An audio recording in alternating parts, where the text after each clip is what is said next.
இன் அ நம்ம இன்னைக்கு முழு நாள்ல காலையில இருந்து இப்ப வரைக்கும், நீங்க யாரையாவது ஒப்பிட்டு பார்த்து, அவங்க இப்படி, இவங்க இப்படி, அவங்க இப்படி செய்றாங்க, எனக்கு இது கிடைக்கல. அந்த மாரி ஏதாவது நெனப்பு வந்துதா?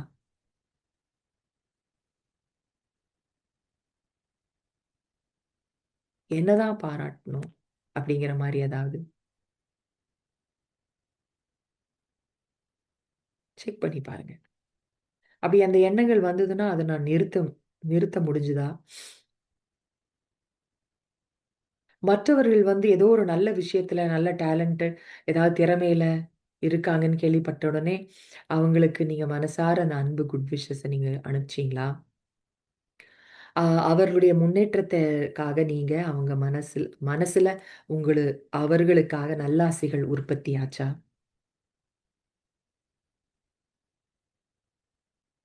செக் பண்ணுங்க.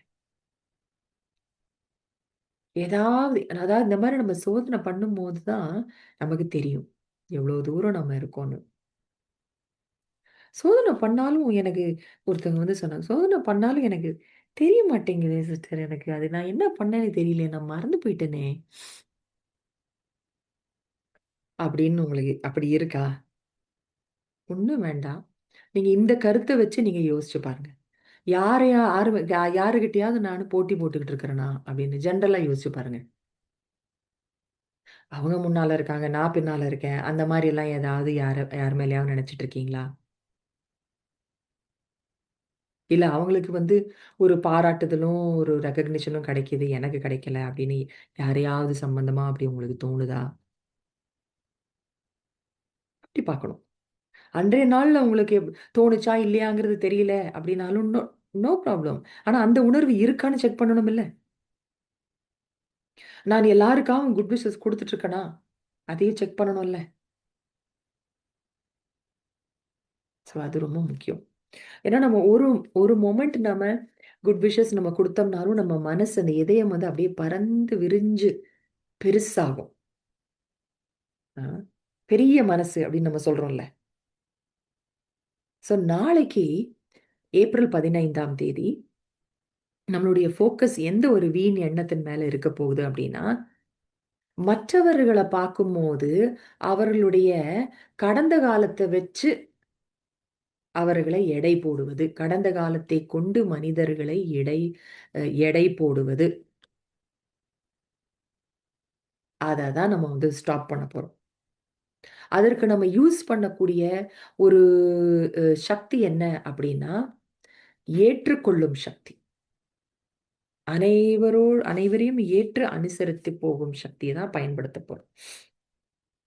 இப்போ ஒருத்தங்கள பார்க்கும்போது, உடனே டக்குனு ஞாபகம் வருது. அவங்க இந்த மாரி அவங்க செஞ்சாங்க. இந்த மாரி பேசுனாங்க.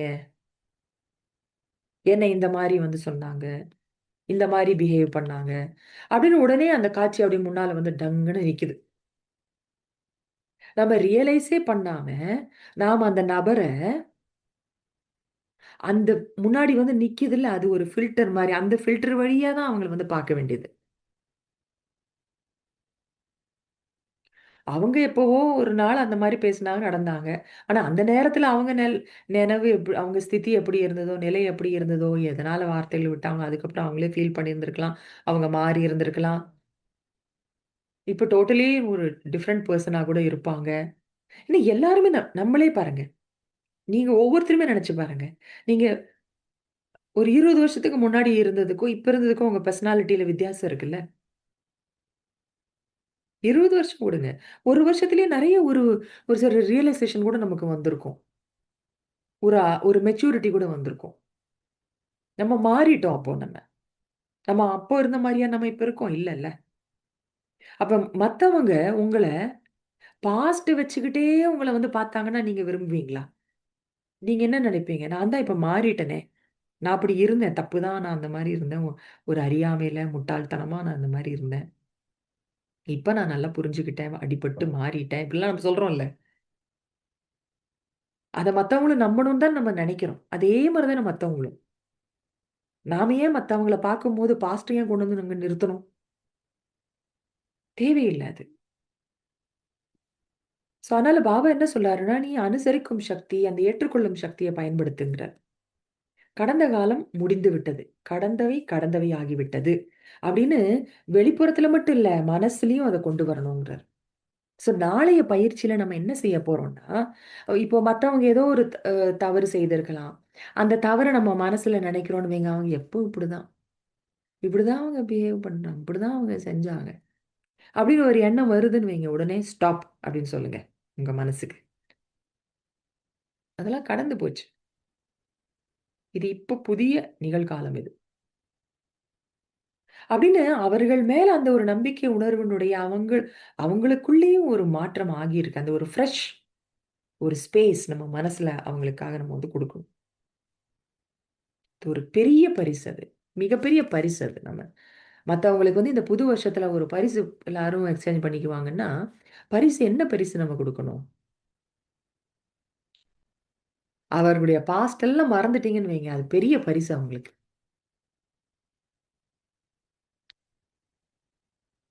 அவங்க கடந்த இப்போ வந்து யாராவது வந்து கடந்த காலத்துல வந்து நீங்க ரொம்ப நம்பியிருப்பீங்க. ஆனா அவங்க அத நம்பிக்கை துரோகம் பண்ணிட்டாங்க.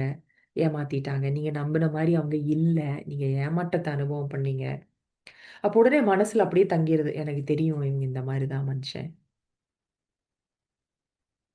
அவங்க எப்பேர்ப்பட்டவங்கன்னு எனக்கு தெரியும். அவ்வளோ அப்படியே வச்சுக்கிட்டே இருப்போம் நம்ம மனசுல. அத வச்சுக்கிறதுனால ஏதாவது லாபமா?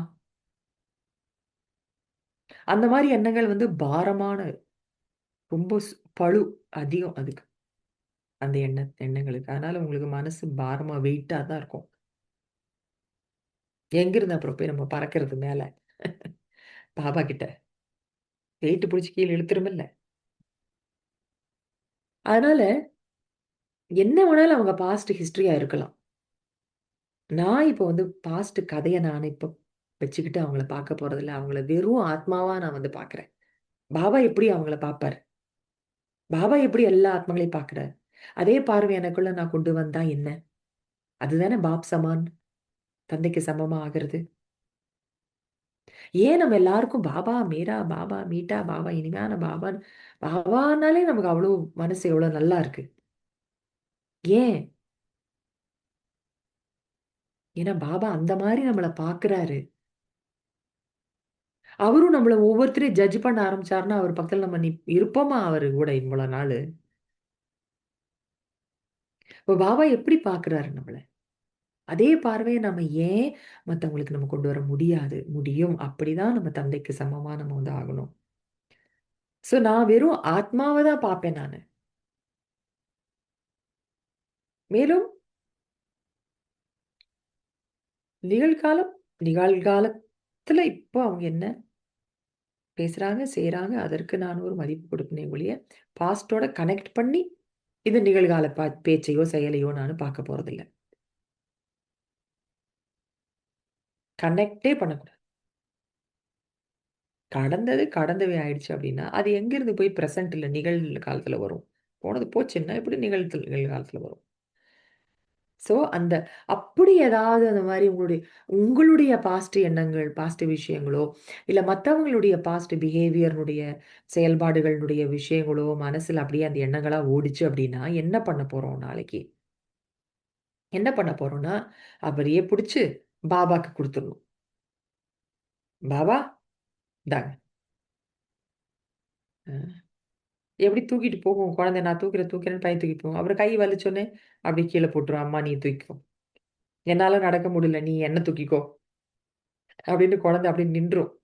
எவ்வளவு உரிமையா பாருங்களேன். ஒரு ஸ்டெப் நகருமா? நகராது. அம்மாவோ, அப்பாவோ தன்ன தூக்காத வரைக்கும் நகராது அது. ஏன்னா அதுக்கு நடக்க முடியல.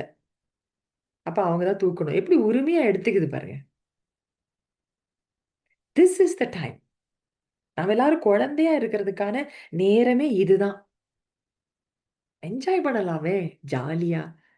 அவரு தான் அப்பா, அம்மா, தாயும், தந்தையுமா அவரு அப்படியே சுத்தி சுத்தி வராரு. நம்மளையே சுத்தி சுத்தி வராரு. பாவம் அவருக்கு நம்மள விட்டா யாரு இருக்கா? நாம தானே அவர புரிஞ்சிருக்கோம். அ. அதுவும் இந்த சங்கமியத்த விட்டாருன்னா அவ்வளோதான். அதுக்கப்புறம் 2500 வருஷம் கழிச்சு தான் அவரோட பார்ட் வேற. அப்புறம் 5000 வருஷம் கழிச்சு தான் வேற நம்மளையும் சந்திக்கணும் எல்லாமே. அவருக்கும் இது ரொம்ப இம்பார்ட்டன்ட்டான பீரியடு. நமக்கும் ரொம்ப இம்பார்ட்டன்ட். குழந்தை ஆயிடுவோம். எல்லா சுமையும் அவருக்கு குடுத்துருவோம். ஜாலியா என்ஜாய் பண்ணலாம் நம்ம இந்த சங்கமிகத்த. நம்மள விட சந்தோஷமானவங்க யார் இருக்க முடியும் இந்த உலகத்துல? நாம சந்தோஷமா இல்லன்னா, வேற யார் சந்தோஷமா இருக்க முடியும்? நமக்கு எல்லா வழிகளும் தெரியும். எதுக்கு அனாவசியமா சுமைய தூக்கி வச்சுக்கணும்? அவங்க பாஸ்ட்ட தூக்கி வச்சுக்கிட்டு, அந்த கண்ணோட்டத்துல அப்படியே அவங்கள பார்க்கணும். Past is past. கடந்தவை கடந்தவை ஆகிவிட்டது. அது என்னுடைய நிகழ்காலத்தில் வந்து தடைக்கல்லாக ஆக விடமாட்டேன். என்னுடைய உள்மன அமைதியை அ தொலைப்பதற்கு அது காரணமாக ஆகிவிடும். அதற்கு நான் அனுமதிக்க மாட்டேன்.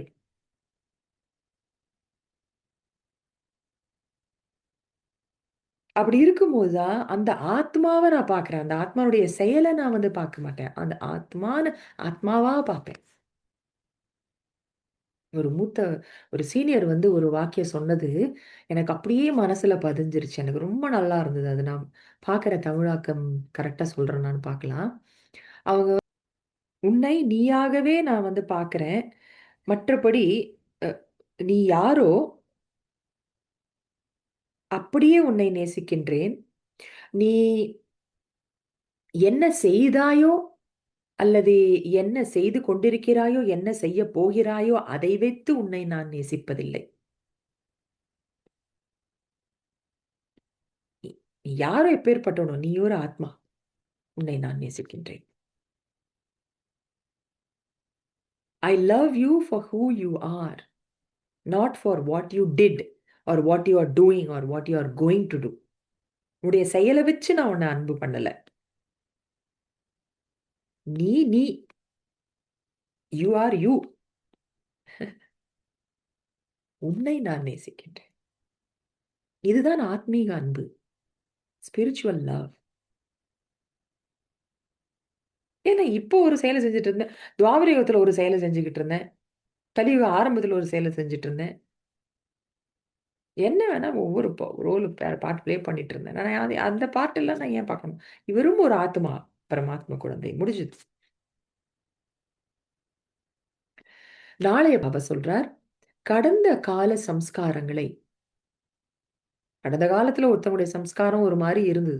அந்த கடந்த கால சம்ஸ்காரங்களை ஒரு பொழுதும் நிகழ்காலத்தோடு ஒப்பிடாதீர்கள். அதாவது கடந்த காலத்தை உங்கள் நிகழ்காலமாக ஆக்கிக் கொள்ளாதீர்கள். நீங்கள் கடந்த காலத்தையும், நிகழ்காலத்தையும் ஒன்றாக கலக்கும் பொழுது, வீணான எண்ணங்களின் நீண்ட வரிசையை உருவாக்கி விடுகிறீர்கள்.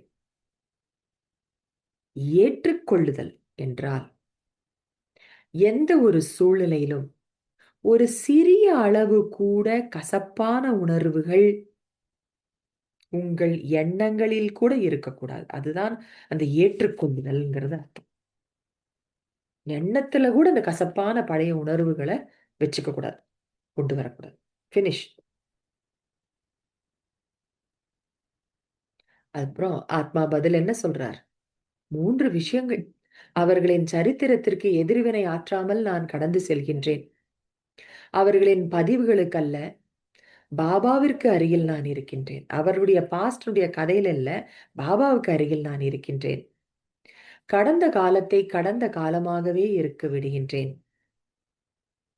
என் எண்ணங்களில் கூட அதன் தடம் இல்லை. இப்போது அவர்களின் கடந்த காலம் ஒரு வழியாக முடிந்துவிட்டது. அடுத்தது பேட்டர்ன். இந்த வீண் எண்ணத்தை பற்றி நம்ம ஆழமா புரிஞ்சுக்க போறோம் அடுத்தது. நல்லா கவனமா கேளுங்க. சில நேரங்களில் நமது புத்தி ஒரு பிரெடிக்ஷன் மெஷின், அதாவது கணிப்பு இயந்திரமாக மாறிவிடுகின்றது.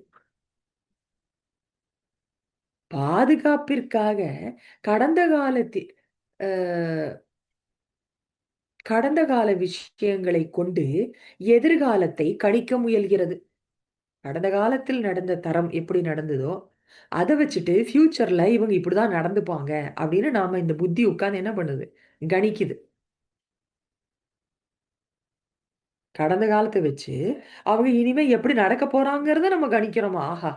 என்ன ஒரு புத்திசாலித்தனம். அவர்கள் முன்பு என்ன செய்தார்கள் என்று எனக்கு தெரிந்தால், அவர்கள் அடுத்து என்ன செய்வார்கள் என்று என்னால் சொல்ல முடியும். அப்படின்னு புத்தி வந்து நினைச்சுக்கிட்டு அந்த மாரி வேலைய பண்ணுது. பழச தூக்கி வச்சுக்குது நல்லா. அத வச்சு அவங்க இப்படிதான் நடந்துப்பாங்க அப்படின்னு கணிக்க வேண்டியது. இதுதான் பழைய சம்ஸ்காரங்களுடைய வேலையும் கூட. ஆனால், இது என்ன பாதுகாத்துக்கிறதுக்காக இப்படிலாம் நானு அந்த பழச வச்சுக்கிட்டு அவங்ககிட்ட நான் பேசுறேன். அப்பதான் நான் பாதுகாப்பா இருக்க முடியும் அப்படின்னா, அதுக்கு ஒரு பெரிய விலைய நீங்க குடுக்க வேண்டியிருக்கும்ன்றார் பாபா. நம்ம சக்தி போச்சு. நம்மளுடைய நெகட்டிவ் ஃபீலிங்ஸ்ல இருக்கு. இப்ப நமக்கு லாஸ் தானே, நஷ்டம் தானே. ஆத் என்னமோ நம்மள பாதுகாக்கிற மாரி நெனச்சுக்கிட்டு, நமக்கே இன்னும் துன்பம் நமக்கே இன்னும் நம்ம நஷ்டத்த குடுத்துக்கிறோம். எவ்வளோ சூட்சமான விஷயம் பாருங்க. பாஸ்ட்ட தூக்கி நான் வச்சுட்டு அவங்கள பார்க்கறது, என்னவோ புத்திசாலித்தனம் மாரியும், என்ன நானே நான் பாதுகாத்துக்கிற மாரியும். ஆனா இல்ல. ஆத்மா எதை எதிர்பார்க்கிறதோ, என்ன மாரி அவங்க அ எக்ஸ்பெக்டேஷன் வச்சிருப்ப இப்படிதான் அவங்க நடந்துப்பாங்கன்னு, அ அ அந்த மாரியே தான் பார்ப்பாங்க. அதையே பார்க்க தொடங்குகிறது. பழைய மாதிரியை உறுதிப்படுத்தும் விஷயங்களை மட்டுமே கவனிக்கிறது. அவங்க என்ன மனசுல, "ஓ! இவங்க இப்படிதான் நடந்துப்பாங்க." அப்படின்னு அவங்க ஒரு முடிவு பண்ணி வைக்கிறோம் இல்லையா? அதே மாரி நடக்கிற விஷயத்த மட்டும் தான் கேட்ச் பண்ண வேண்டியது. ஆனா, அது மாரி நடக்கல. இன்னைக்கு அவங்க வேற விதமா நல்ல விதமா நடந்துட்டு இருக்காங்க. ஆனா, அத கண்டுக்கிறதே இல்ல. ஏன்னா, என் புத்தி வந்து இப்படி சொல்லுது. இப்படிதான் அவங்க நடப்பாங்கன்னு. அத தான் நான் பார்க்க விரும்புறேன். அத தான் உள்ள எடுத்துப்பேன். எவ்வளோ பெரிய தப்பு நடக்குது பாருங்க. ஸோ, அந்த பழைய விஷயங்களை உறுதிப்படுத்தும் விஷயங்களை மட்டுமே கவனிக்கின்றது ஆத்மா. அதற்கு மாறாக நடப்பவற்றை புறக்கணிக்கிறது. மற்றவர் மற்ற மனிதரை என்ன பண்ணி விடுகிறோம்? கடந்த காலத்திலேயே முடக்கப்படுகின்றார். அவர் நிகழ்காலத்துல வந்துட்டார். ஆனா, நாம அவர் கடந்த காலத்துக்குள்ளேயே மாட்டி மாட்டி வச்சு தான் வச்சுக்கிறோம். பார்க்கிறோம். அவரைப் பற்றிய வரலாறு மட்டுமே பார்க்கப்படுகின்றது. அந்த ஆத்மாவை பார்ப்பதில்லை. அப்படி இருந்தால் உங்களது பார்வையில் அந்த ஆத்மா என்னைக்குமே மாற்றம் அடையவே மாட்டார். அப்படியே தானே இருப்பாரு. அவரு மாற்றம் அடைஞ்சுட்டு போயிட்டு இருந்திருப்பாரு. ஆனா, உங்க பார்வையில அவரு மாற்றமே அடையல. இது ஒரு நன்மை மிகுந்த உணர்வா என்ன? இல்லல்ல. அதனால யார பார்த்தாலும் நம்ம பாஸ்ட்ட வச்சு கனெக்ட் பண்ணிட்டு பார்க்கக்கூடாது. ஸோ நம்ம இப்போ ட்ரில் பயிற்சி செய்வோம். 5 ஸ்டெப்ஸ் வந்து என்ன? 1 நான் ஆத்மா. 2வது என்ன ஒரு சுவர் வந்து எனக்கும் இன்னொரு ஆத்மாவுக்கும் நடுவுல இருக்கு. 3வது ஒரே ஒரு சொல் பாஸ் அப்படிங்கிற விஷயத்த ஞாபகப்படுத்திக்கிறேன். 4வது பாபாவிடம் அந்த கடந்த கால கதை என்னலாம் இருக்கோ யார பத்தி, அத அப்படியே பாபா கிட்ட ஒப்படைச்சிடுறேன். நான் ஃப்ரீ ஆயிடுறேன். 5வது வெறும் ஆத்மாவாக அவர்கள பார்க்கிறேன். மனசார ஏத்துக்கிறேன். ஓகே? ஸோ நாளைக்கு நம்ம ஏதாவது பாஸ்ட் விஷயம் முன்னால ஜங்குன்னு வந்ததுன்னு வைங்க, மனசுல வந்து நின்னதுன்னா, உடனே ஸ்டாப் அப்படின்னு சொல்லிட்டு, அந்த ஒரு வார்த்தை பாஸ் அப்படிங்கிற வார்த்தைய நினைவுல கொண்டு வரணும். நான் அதை கடந்து செல்கிறேன். இந்த எண்ணங்களை கடந்து செல்கிறேன். பாபாவிற்கு அருகில் அமர்கிறேன். கடந்தவை அனைத்தும் கடந்து விட்டது. பாபாகிட்டயும் கொடுத்தாச்சு. முடிஞ்சுது. ஸோ நான் ஒவ்வொரு நபரையும் நானு ஃப்ரெஷ் ஆத்மாவா, பாபா எப்படி பார்க்கிறாரோ அப்படி நான் வந்து பார்க்கிறேன்.